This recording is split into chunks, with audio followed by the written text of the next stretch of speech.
On this Monday night, cloud chaos, the Amazon outage that broke a huge chunk of the internet. We've just become so interconnected and so interdependent. What caused it and what the world needs to learn from it. In limbo over a landmark ruling on land titles. That's a big deal. Why some British Columbians fear they could lose their homes. An Alberta mother's agony a month after her little boy vanished. What do you think happened to your son? Why investigators don't believe he was kidnapped. Plus, Toronto Blue Jays fans anxious for seventh heaven. This is a huge moment for the country. The countdown to tonight's winner-takes-all matchup.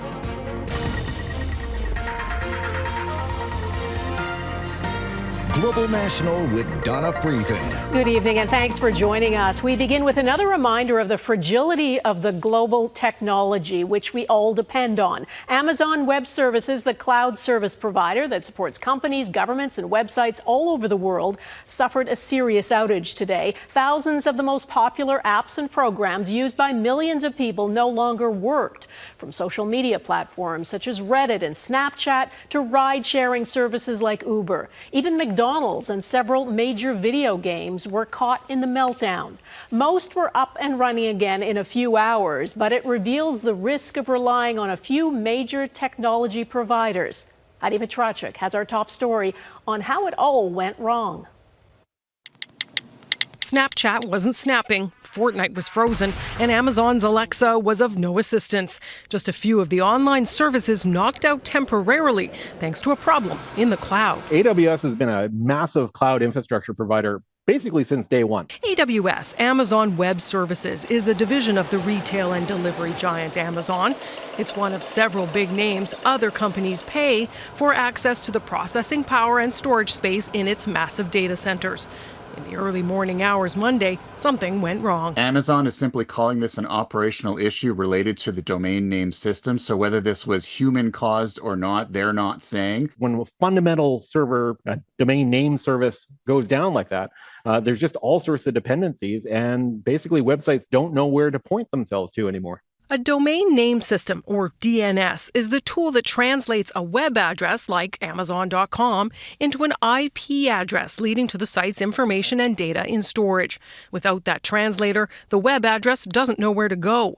Amazon says recovery is underway. What it teaches us is just how fragile this system really is. We've just become so interconnected and so interdependent on these technologies. It's not the first time an outage has caused global concern. Last year's CrowdStrike outage, for example, grounded airlines and caused travel chaos. But experts say such widespread issues have been relatively rare, yet no system is fail-safe. We need to recognize that the next outage might not be simply a technology failure. It could be a cyber attack. It could be a state-sponsored cyber criminal targeting our country. It's a fact of life. It's something that we have to plan for. And it's unreasonable if we don't. The experts' advice for a world powered by technology most of us never see. Heather Yourex-West, Global News, Halifax. The Toronto Blue Jays were caught in this just hours before their most important game of the postseason. Many fans had trouble buying tickets or even accessing the tickets they'd already purchased to tonight's pivotal Game 7 against the Seattle Mariners because Ticketmaster relies on Amazon Web Services. The team says the system is now returning to normal and customers should try to access their tickets and add them to their Apple or Google Wallet, MLB Ballpark app, or Ticketmaster app. And a little later, Eric Sorensen will have a preview of that big game, all the excitement and the anxiety building in Toronto. New anti-fraud measures are being promised by the federal government, focused on money laundering and online fraud. The plan will direct banks to have new policies and procedures in place to detect and prevent fraud. Canada's finance minister says his government will also introduce long-promised legislation by next spring to create a financial crimes agency, calling it a big, bold step in fighting organized crime. This is modeled against the best in the world. Some of you may know the Financial Crime Unit in the United Kingdom. This is going to be something similar. This is going to be Canada's lead enforcement agency for combating financial crimes, including financial fraud and money laundering, as well as recovering criminal proceeds. The Canadian Anti-Fraud Centre says Canadians lost $643 million to fraud in 2024. The federal government is taking some heat over the decision to exempt some Chinese and U.S. steel and aluminum imports from counter-tariffs. It means dozens of Canadian companies won't have to pay the price for retaliatory tariffs, but that could put Canada in a tough financial situation. Mackenzie Gray is following developments for us from Ottawa. Mackenzie. The finance minister is defending dropping some counter-tariffs on both China and the U.S., Donna, after mixed reviews from the steel and aluminum industry. There are some steel products that you just don't make in Canada. So you need to make sure that, industry can still procure these products. One of the most prominent products, the classic steel I-beam, a core construction component that isn't made in Canada but can now come north tariff-free. For us, our access to the American economy and to projects in the U.S. and to products coming in from the U.S. is paramount. That will let Canadian steel fabricators bid on U.S. contracts without feeling the impacts of tariffs.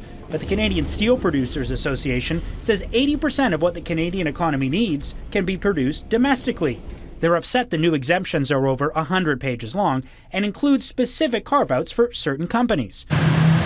So detailed that this Ottawa apartment building is getting a single steel door tariff-free from the U.S., despite Global News finding multiple Canadian companies that make similar products. Navigating this sort of huge network of impacts on the Canadian economy is tremendously difficult. There's no easy answers and no easy decisions. The reductions in tariffs on China, who Ottawa has accused of dumping steel in Canada, coincided with the Foreign Affairs Minister traveling to Beijing. Relaxing our kind of defenses against that policy from China at this current moment seems hard to understand. But the China trip and cutting tariffs just a coincidence, according to the finance minister. This is not about China, this is about Canadians. This is about Canada. This is about Canadian manufacturing, which needed these products. Elbows out. Elbows up. While running on being tough on Trump, the prime minister has subsequently dropped the vast majority of U.S. counter-tariffs, as the Trump administration added and increased tariffs on Canada. Mr. Carney removed retaliatory tariffs against the United States, and I've seen nothing in return. Dropping counter-tariffs has put the Liberals in a massive revenue hole for the upcoming budget, Donna, after their election platform promised they would raise $20 billion from tariffs and give that money to struggling Canadian businesses. All right, Mackenzie Gray, thank you. A landmark ruling about Aboriginal title to land in British Columbia is generating a lot of discussion and concern. The decision grants Aboriginal title to the Cowichan tribes over part of the city of Richmond and the Fraser River area that used to be their fishing village and was sold to settlers without their knowledge or consent. Richmond's mayor has warned homeowners the ruling may compromise the validity of their ownership. The ruling is under appeal, though as Neetu Garcha reports, it could set a precedent for how Aboriginal title intersects with private property rights.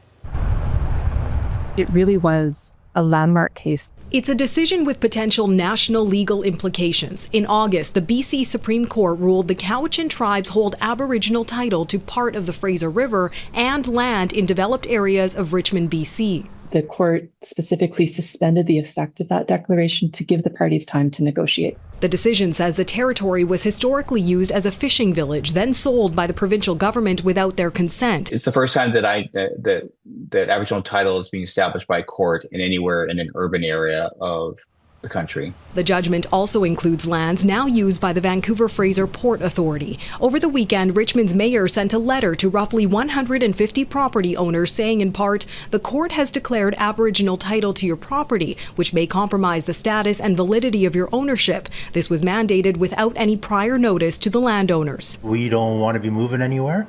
We don't want to be giving up this property. We have no intentions of selling this property. The mayor says the letter was intended to keep people informed and press for clarity before the appeal process, which the province has filed. I'm not saying we don't want to do the right thing and cure some historical wrongdoings by various levels of government, but fee simple property, your home, should be exempt from this discussion. Premier David Eby is calling for a quick resolution. Certainty around the private property rights in the province, your home, your business that the property is set on is crucial. Just like partnerships with First Nations are crucial. If it gets appealed and a whole bunch of binding law comes out of that, it'll apply throughout all of British Columbia. If it gets appealed to the Supreme Court of Canada, then it will become binding law in Canada. BC's opposition Conservative leader is calling for constitutional change to protect private property rights. I actually think the Supreme Court should rule that private property rights do extinguish Indigenous title. We reached out to the Cowichan tribes. They said the chiefs were unavailable for comment. Legal experts caution the ruling doesn't immediately strip landowners of their rights. The court ordered good faith negotiations. The case is being closely watched given its potential to reshape land rights across the country. Neetu Garcha, Global News, Vancouver. In Scotland, 3 men charged in the death of an Ontario restaurant owner have agreed to be extradited to Canada to stand trial. Robert Evans Jr., his father and uncle appeared in an Edinburgh court today. They will remain in custody in Scotland. Sharif Rahman died in August of 2023 after he was punched outside his restaurant in Owen Sound. Police say he'd confronted customers who had skipped out on paying the bill. It's alleged Robert Evans Jr. assaulted Rahman before fleeing the scene and then the country with the help of his father and uncle. Mediators from the U.S. and Egypt are trying to shore up the fragile peace deal between Israel and Hamas. It appears to be hanging by a thread, both sides blaming each other for the resumption of violence in Gaza on Sunday that left dozens of Palestinians and 2 Israeli soldiers dead. Redmond Shannon reports. A day after a wave of deadly airstrikes across Gaza, Israel says it is now honouring the shaky ceasefire again. Israel's military said it struck terrorist targets Sunday after Hamas killed 2 Israeli soldiers. Hamas blames Israel alone for the killing of what it says was dozens of people across the Strip.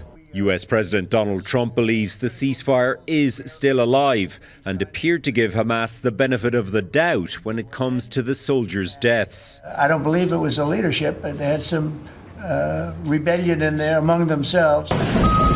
Gaza is far from peaceful, though. Israeli troops marking out the so-called yellow withdrawal line Monday after firing on more people, it says, approached the demarcation. At the opening of a new session of Parliament, Israeli Prime Minister Benjamin Netanyahu promised to bring home the remaining dead hostages. Hamas returned the 13th of the peace deal Monday night.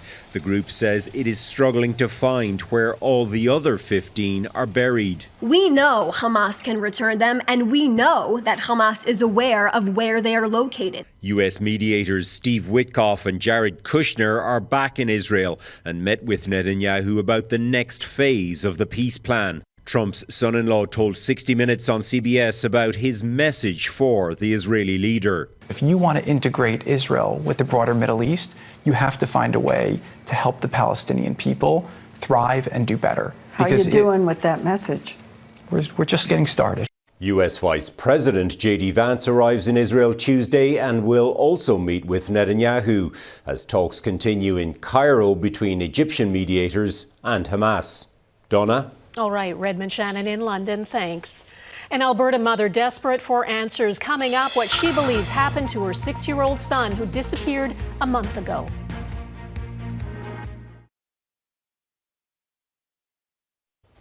The mother of a 6-year-old Alberta boy who went missing last month while camping with his family is making a public plea for his return. Megan Bernicki was not with her son when he disappeared from a remote area of the Crowsnest Pass, but she believes someone may have information that could lead to him finally coming home.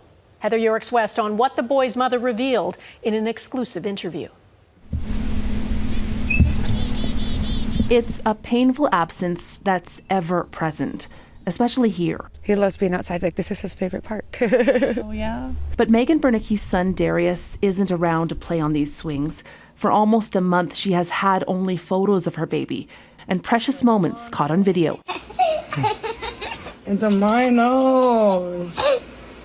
Yeah. Darius is a special little boy. He's so full of energy. Like, his smile can light up a whole world. He has so many stories to tell you. He's a smart little boy. On September 21st, the 6-year-old was camping with his dad's family in the Crowsnest Pass. He was with his dad's girlfriend's daughter and my niece, and they were playing hide and seek and whatever, and they said to turn around and he was gone. In the days that followed, the surrounding area was searched by a team of hundreds. Helicopters, drones, and dogs were used as well. But after 11 days, not a trace of the little boy was found. His mother says it doesn't make any sense. Because if something would have happened to him, like an animal had taken him, he was wearing Crocs. His Crocs would have fallen off. What do you think happened to your son? I believe someone took him. Brodie questions why the RCMP is not investigating her son's disappearance as a possible abduction, and why, after he was reported missing, roads in the area were not shut down. In a statement, the RCMP says based on the information the family on scene provided, there was nothing to lead investigators to believe he was subject to an abduction, adding roadways are not closed unless there are grounds to believe a criminal element is in play. Police also say that to date, they've received no information to suggest Darius was removed from the area where he first disappeared. You eat too much food, you become orange. Darius's mother says while her son is on the autism spectrum, he is high functioning and loves to talk. He also loves video games, Paw Patrol, and the song Baby Shark. I'm going to believe in what I believe in and that he's out there somewhere and someone has him. And she hopes someone knows something that will help bring her son home. Heather Yourex-West, Global News, Lethbridge, Alberta. 6 lions rescued from a poorly run roadside zoo in Quebec are getting a second life at sanctuaries in the U.S. 3 lions are headed to a refuge in Arkansas. They were being temporarily cared for in enclosures in northern Ontario. 3 others have already arrived at a Minnesota sanctuary.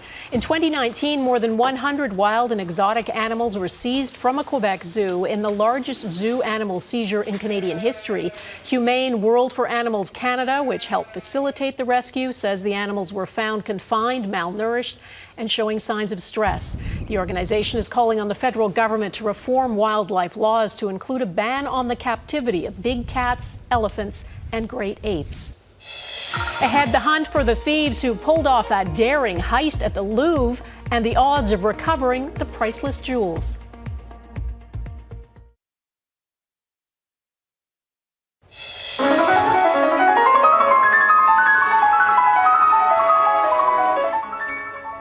Wow, that is Canadian pianist Kevin Chen performing in the finals of the International Chopin Piano Competition, often described as the Olympics of piano.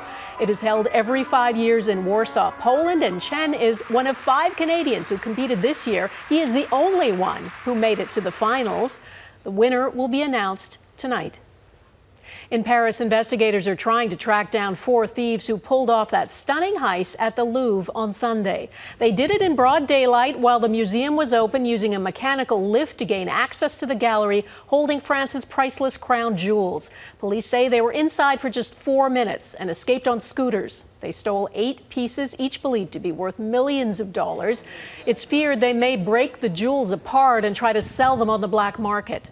According to French media, a preliminary report has revealed that one of the 3 rooms in the area of the museum raided had no CCTV cameras. The Louvre has remained closed since that robbery. In the UK, King Charles visited the synagogue targeted in a deadly terrorist attack during Yom Kippur earlier this month. The king met with worshippers and survivors to express his support and sympathy. He visited Manchester's police headquarters and spoke with first responders who rushed to the scene. The synagogue was attacked on October 2nd by a man who pledged allegiance to the so-called Islamic State. He drove into pedestrians and attacked others with a knife before police fatally shot him. 2 victims died in that attack, including one accidentally killed by police gunfire. Win or go home. Next, the Blue Jays try to punch their ticket to the World Series.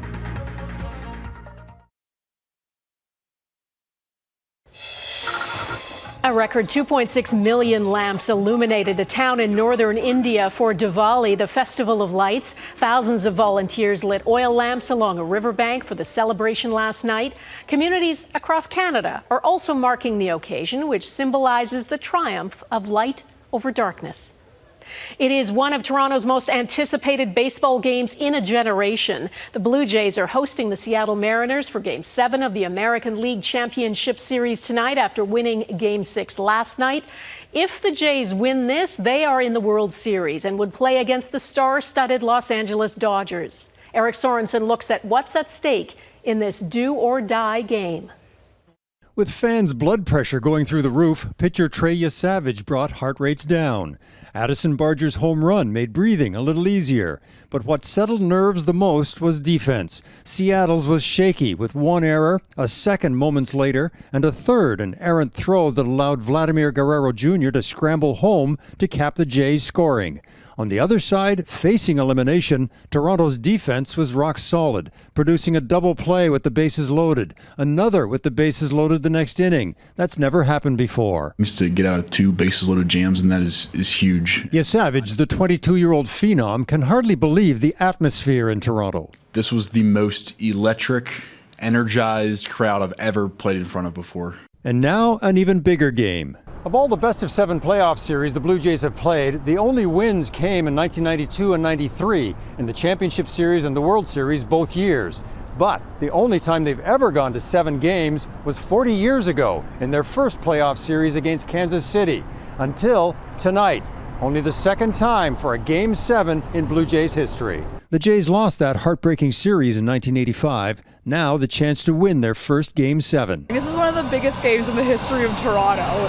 This is a huge moment for the city. This is a huge moment for the country. It's do or die tonight. How do you pitch in a moment like that? Just to be myself. Toronto's starting pitcher Shane Bieber was only traded to the Jays 2 months ago, but says he likes this team, a mix of celebrated and unsung players. This team just has kind of an uncanny ability to stay within themselves. Even though I joined here a little bit late, it's something that I definitely don't take for granted, and this group of guys is definitely a special group. While it's Toronto's first Game 7 in decades, it is Seattle's first Game 7 ever. I think we got an edge. We got the home field advantage. We got the whole city, the whole country behind them. A whole country, nervous, breathless, with hearts a-pounding, one more time.